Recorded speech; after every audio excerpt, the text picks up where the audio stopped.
পতাকা মোড়ানো কফিনে ফিরলেন বিপ্লবী হাদি। হাদি হত্যার বিচারের দাবিতে জনসমুদ্র শাহবাগ মোড়। হাদির স্মৃতি রক্ষায় শাহবাগে স্তম্ভ নির্মাণের দাবি পরিবারের। গানম্যান নিয়োগের সরকারি প্রস্তাব ফিরিয়ে দিলেন মাহমুদুর রহমান। নাগরিকদের জন্য সতর্কতা জারি করল ঢাকার মার্কিন দূতাবাস। হাদি হত্যাকাণ্ডে জনরোষ, সরকারকে ব্যবস্থা নিতে অনুরোধ সালাউদ্দিনের। হাদির হত্যায় ধৈর্যশীল ও দায়িত্বশীল থাকার আহ্বান জামায়াত আমিরের। বাংলাদেশ সীমান্তে নিরাপত্তা প্রস্তুতি খতিয়ে দেখল ভারত। নিথর দেহে স্বদেশে প্রত্যাবর্তন করলেন বিপ্লবী শরীফ ওসমান হাদি। তার মরদেহ বহনকারী ফ্লাইট BG585 সন্ধ্যা 5টা 48 মিনিটে হযরত শাহজালাল আন্তর্জাতিক বিমানবন্দরে অবতরণ করে। এরপর বিমানবন্দর থেকে তাকে জাতীয় হৃদরোগ ইনস্টিটিউটের হিমঘরে নেওয়া হয়। এছাড়া সর্বসাধারণের শ্রদ্ধা নিবেদনের জন্য এই অকুতোভয় যোদ্ধার মৃতদেহ আগামীকাল ঢাকা বিশ্ববিদ্যালয়ের কেন্দ্রীয় মসজিদে নেওয়া হবে। এরপর জাতীয় সংসদ ভবনের দক্ষিণ প্লাজায় বেলা 2টায় তার জানাজা অনুষ্ঠিত হওয়ার কথা রয়েছে। শরীফ ওসমান হাদিকে কবি নজরুলের কবরের পাশে সমাহিত করা হবে। তার মহাপ্রয়াণে বাংলাদেশে শনিবার পূর্ণ দিবস রাষ্ট্রীয় শোক ঘোষণা করা হয়েছে। আওয়ামী লীগের আস্তানা এই বাংলায় হবে না। ফ্যাসিবাদদের কালো হাত ভেঙে দাও, গুড়িয়ে দাও। হাদি ভাইয়ের রক্ত বৃথা যেতে দেব না, এমন স্লোগানে শরীফ ওসমান হাদিকে হত্যার প্রতিবাদ এবং হত্যার বিচারের দাবিতে উত্তাল হয়ে উঠেছে রাজধানীর শাহবাগ মোড়। এ সময় সমাবেশকারীরা শাহবাগ চত্বরকে শহীদ ওসমান হাদি চত্বর ঘোষণা করেন। জুমার নামাজের পর থেকে সেখানে বিক্ষুব্ধ ছাত্র জনতা হাতে পতাকা, মুখে স্লোগান মিছিল নিয়ে শাহবাগে জড়ো হতে থাকে। এরপর বেলা বাড়ার সঙ্গে সঙ্গে লোক সমাগম বাড়ে এবং বিকেলে শাহবাগে শুরু হয় আধিপত্যবাদ বিরোধী সমাবেশে নেতৃত্ব দেন ডাকসু ভিপি সাদিক কায়েম। ডাকসু নেতারা একটি ট্রাকে করে শাহবাগ মোড়ে অবস্থান নেন।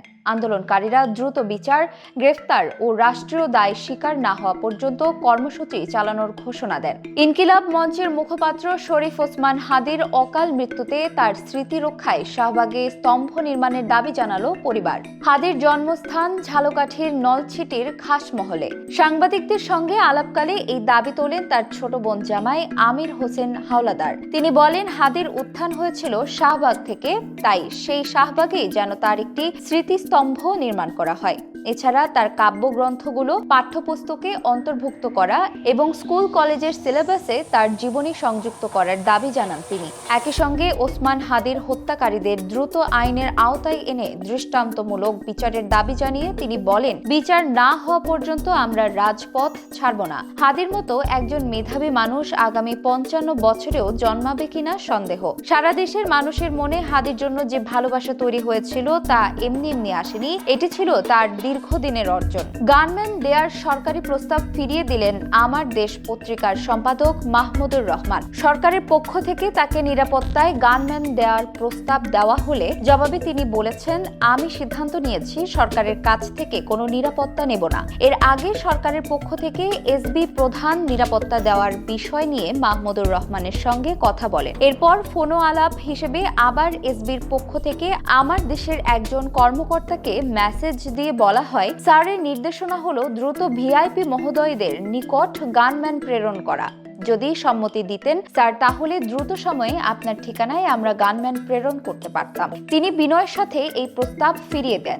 দেশের যুক্তরাষ্ট্রের নাগরিকদের জন্য সতর্কতা জারি করল ঢাকার মার্কিন দূতাবাস। দূতাবাসের ফেসবুক পোস্টে বলা হয়েছে, শান্তিপূর্ণ উদ্দেশ্যে আয়োজিত সমাবেশও কখনো কখনো সংঘাতপূর্ণ হয়ে উঠতে পারে এবং সহিংসতায় রূপ নিতে পারে।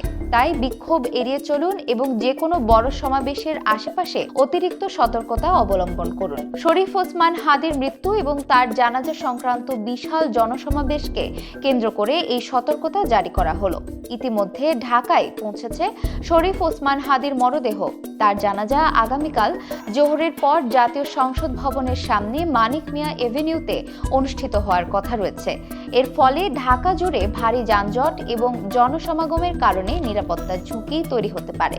ইনকিলাব মঞ্চের মুখপাত্র শরীফ ওসমান হাদির মৃত্যু ঘিরে সৃষ্ট অরাজকতা সরকারের আগেভাগে আন্দাজ করে ব্যবস্থা নেওয়া উচিত ছিল বলে মন্তব্য করলেন বিএনপির স্থায়ী কমিটির সদস্য সালাহ উদ্দিন আহমদ। হাদির মৃত্যুর খবরে গতরাতে দেশ জুড়ে চলমান জনরোষ ভাঙচুরের প্রেক্ষিতে বিএনপি এই ধরনের কর্মকাণ্ডের তীব্র নিন্দা জানায় উল্লেখ করে সালাহউদ্দিন আহমদ বলেন, সরকারকে আমরা অনুরোধ করব যেন তারা সব ধরনের কঠোর আইনগত ব্যবস্থা নেয়। তবে বিএনপির এই নেতা দাবি করেন, এ ধরনের কোনো কার্যকলাপের মধ্য দিয়ে বাংলাদেশের গণতান্ত্রিক উত্তরণকে কোনোভাবেই রুদ্ধ করা যাবে না।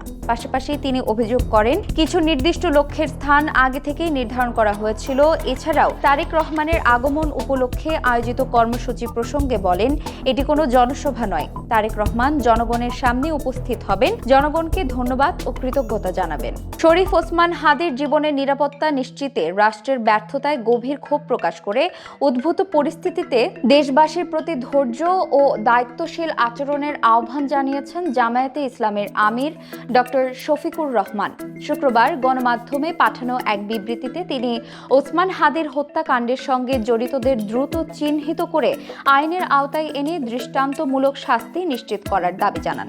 ওই বিবৃতিতে জামায়াত আমির হাদির শাহাদাতকে ঘিরে জনমনে সৃষ্ট ক্ষোভকে ন্যায্য বলে উল্লেখ করেন। এরপর দেশের বিভিন্ন জায়গায় বিরাজমান জনরোষে তিনি আশঙ্কা প্রকাশ করেন, পরিকল্পিতভাবে আন্দোলনকে ভিন্ন খাতে প্রবাহিত করার অপচেষ্টা হতে পারে। বিবৃতিতে তিনি বলেন, গণমাধ্যম রাষ্ট্রের চতুর্থ স্তম্ভ এবং জনগণের কণ্ঠস্বর প্রকাশের অন্যতম প্রধান মাধ্যম। গণমাধ্যমের উপর হামলা মানে গণতান্ত্রিক চর্চা, মত প্রকাশের স্বাধীনতা ও আইনের শাসনের উপর আঘাত। এছাড়া চলমান উত্তেজনায় জাতীয় ঐক্যের উপর গুরুত্বারোপ করেন।